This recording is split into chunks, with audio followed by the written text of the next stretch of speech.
ഞാനൊരു അനുഭവം പറഞ്ഞുകൊള്ളു. പെട്ടെന്ന് 2 മിനിറ്റ്.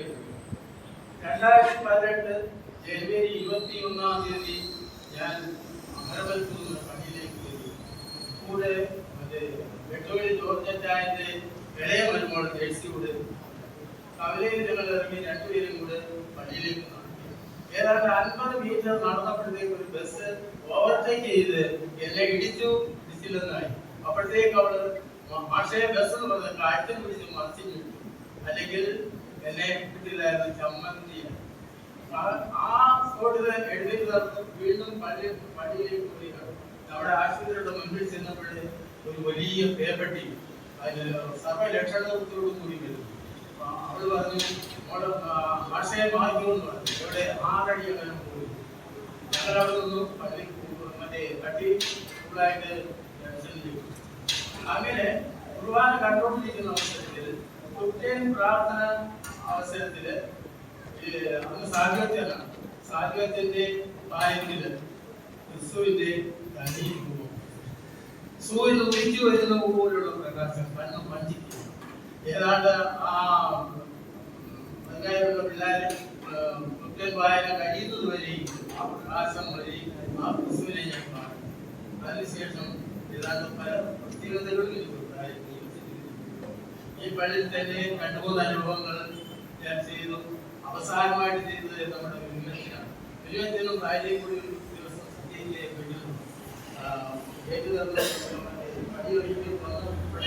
അച്ഛാരോട് ഞങ്ങൾക്ക് വേണ്ടി പ്രാർത്ഥിക്കണം. ഞാൻ പറഞ്ഞു, അച്ഛനല്ലേ ജനങ്ങൾക്ക് വേണ്ടി പ്രാർത്ഥിക്കുക, ഞാൻ എന്താ ചെയ്യും? കൊണ്ടച്ചായ എന്ന് പറഞ്ഞ് അവർക്ക് വന്നിരുന്നു. കാര്യങ്ങൾ അച്ചായ ഞങ്ങൾ കല്യാണം കഴിച്ചിട്ട് 7 വർഷമായി. ഇപ്പോൾ ഒരു കുഞ്ഞിക്കാരെ കാണുന്നതിന് വേണ്ടി കാണാത്ത ആശുപത്രിയില്ല, ഡോക്ടർമാരുടെ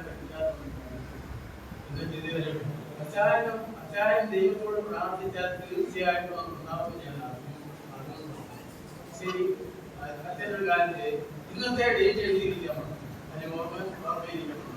ഇന്ന് ഏതാണ്ട് 365 വേണ്ട 360 ദിവസം കഴിഞ്ഞിട്ടുണ്ട് അച്ഛൻ്റെ ആഗ്രഹം സാധിക്കും.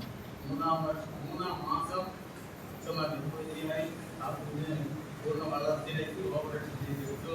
നിങ്ങൾക്കറിയാം, അച്ഛൻ ട്രാൻസ്ഫർ പോകുന്ന അവസരത്തിൽ അച്ഛനോട് പറഞ്ഞു ഞങ്ങൾക്ക് വേണ്ടി ഇന്നും അച്ഛന് വേണ്ടി അതേമാതിരി പ്രാർത്ഥിക്കുന്ന കുറേ വിശ്വസിക്കുന്നുണ്ട്. അതെല്ലാം ദൈവത്തിന് മുന്നിൽ സമർപ്പിച്ചതേ. പിന്നെ എന്റെ പ്രത്യേകത എന്ന് പറഞ്ഞാൽ ഞാൻ ചെറുപ്പം മുതലത്തെ പാവങ്ങളെ സ്നേഹിക്കുന്നു.